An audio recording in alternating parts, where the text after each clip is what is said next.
So what does a checkerboard have to do with church? Well, let me tell you, in a series I'm calling Lessons from Sabbatical. So we went to a church convention over the summer, and I had an Uber driver who drove me to and from this one time, and he was fantastic. He was great. But we got to talking, and he said, "Man, I want to take you to lunch." Sure, would love it. Took me to a Jamaican restaurant. It was great. It tasted good, and but that wasn't it. He goes, "Man, do you like checkers?" I was like, "Yeah, I love checkers." Do you have a checkerboard at home?"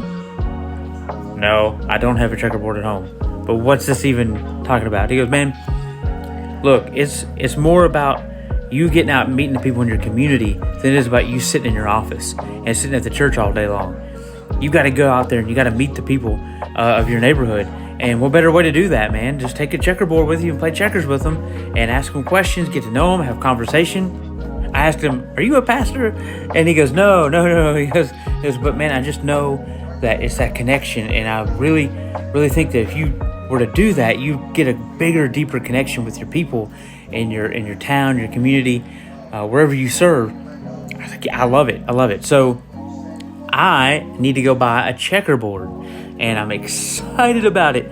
I never thought I'd ever buy a checkerboard for this kind of use, but man, it makes sense. Look, what did Jesus do?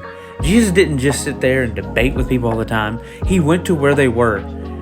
He talked to them. He had conversation. We had dinner with them. He probably didn't play checkers with them, but he got to know them. He knew them really well. How do you know their infirmities, and how do you know things wrong with them going on, their healing, their emotional problems? He talked with them. I encourage you, go get you a checkerboard.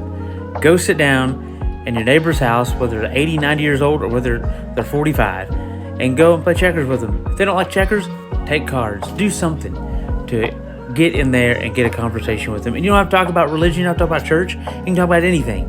Talk about food, talk about coffee. That sounds good too. Whatever you do, grab your checkerboard. Go and meet someone where they're at today. God bless. Have a great week. Look for part 2.